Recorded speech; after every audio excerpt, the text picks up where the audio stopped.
Bonjour les quatrièmes, j'espère que vous allez bien. J'ai décidé de vous envoyer une petite vidéo pour vous donner des éléments de réponse concernant la séance sur Victor Hugo et la peine de mort. Plusieurs d'entre vous m'ont demandé des corrections, c'est vrai que par écrit c'est assez long de répondre à chacun. Donc on va essayer cette méthode-là. Alors vous aviez ici donc trois textes que je vous avais donnés, un discours de Victor Hugo, je vais essayer de faire bref, un extrait de Claude Gueux et un extrait des Misérables. Je vous avais demandé quel était le thème commun, bien sûr, c'est la peine de mort et la visée commune. La visée, je rappelle, c'est donc le but commun de ces trois textes, c'est donc de lutter contre la peine de mort. Néanmoins, ces textes sont très différents et c'est surtout ce que je voulais que vous mettiez en relation, c'est les points communs et les différences. Ils sont différents puisque Victor Hugo ne s'adresse pas aux mêmes personnes. On a tout d'abord un discours de Victor Hugo. On avait déjà vu ensemble un discours, donc j'attendais que vous releviez les marques du discours notamment, avec par exemple lorsqu'il interpelle l'auditoire, hein, messieurs, à plusieurs reprises dans le texte. On voit dans ce discours que Victor Hugo utilise un vocabulaire beaucoup plus abstrait et surtout il impose ses idées. Hein. La peine de mort est le signe spécial, la peine de mort est rare, c'est là une partie de sa gloire. Donc ici, il s'adresse à des hommes de loi et donc à des hommes de loi qui sont au courant et donc il est beaucoup plus direct dans ce discours. Voilà. J'oublie peut-être des choses, mais c'est vrai que j'ai pas, je fais en direct. Les deux autres textes, on est dans des extraits littéraires. Alors dans le deuxième texte, c'est un extrait de Claude Gueux. On voit ici que les mots de Victor Hugo ne sont pas les mêmes. Il passe par une image, hein, cette tête de l'homme du peuple, cultivez-la, défrichez-la, arrosez-la. Hein. Il énumère ici des actions nombreuses qui permettraient d'élever l'homme, de sauver l'homme, hein, en utilisant cette image comme s'il parlait certains l'ont dit, hein, d'un fruit, d'un légume, d'une plante. Il essaie ici donc d'utiliser une image qui parle au plus grand nombre, en prenant donc cette image de la plante ou du légume.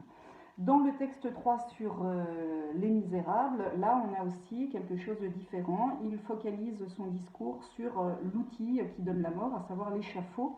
Il commence d'abord par dire tout ce que l'échafaud n'est pas, ce que pensent les gens. Hein. L'échafaud n'est pas une charpente, l'échafaud n'est pas une machine, ce n'est pas une mécanique. Ça c'est ce que pensent les gens. Il dit que l'échafaud n'est pas cela. Après, il explique que l'échafaud, avec cette image, hein, l'échafaud a des qualités humaines. Hein, l'échafaud voit, entend, comprend, veut, comme si c'était donc une sorte de monstre. On a bien sûr ici une image, hein, une comparaison, une métaphore plutôt entre l'échafaud et une sorte de monstre qui se transforme même en vampire. Hein, il dévore, il mange de la chair, il boit du sang. Et puis en spectre pour finir, hein, une sorte de spectre qui semble vivre. C'est bien pour montrer qu'on a une espèce de gradation dans l'horreur et il veut faire peur à travers ces mots ici.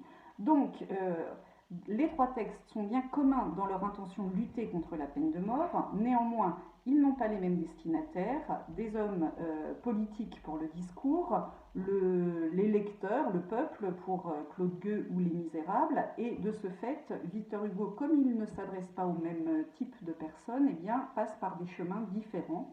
Dans le discours, il est beaucoup plus direct.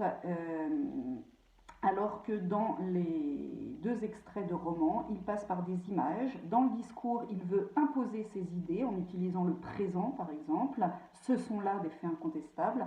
Alors que dans le texte de Claude Gueux, il veut faire réfléchir. Y a-t-il pas d'autres solutions pour éviter la peine de mort? Et puis dans le texte 3, on voit clairement avec cette métaphore de l'échafaud qu'il veut faire horreur, il veut dégoûter.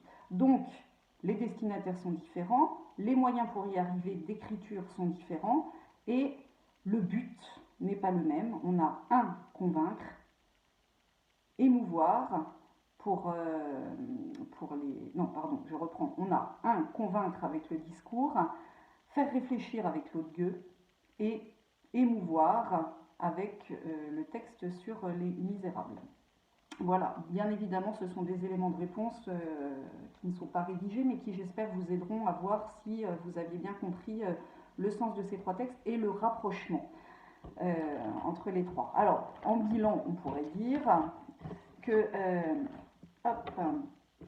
toute sa vie, comment est-ce que Victor Hugo utilise toutes les ressources de l'écriture, eh bien, toute sa vie, Victor Hugo a lutté pour l'abolition de la peine de mort, en essayant d'ouvrir les consciences sur l'inutilité et la barbarie de cet acte. Ainsi, il a mis ses talents d'écrivain au service de ce combat. À travers ses romans, il veut toucher le grand public, il veut l'émouvoir en ayant recours à des images, comme ici avec Claude Gueux et Les Misérables.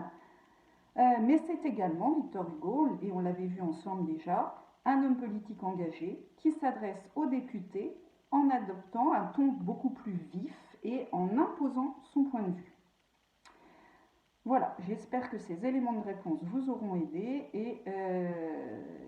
et dans ce cas-là, je ferai la même chose pour la séance 10 avec les extraits des Misérables et le personnage de Jean Valjean. Bon courage à vous!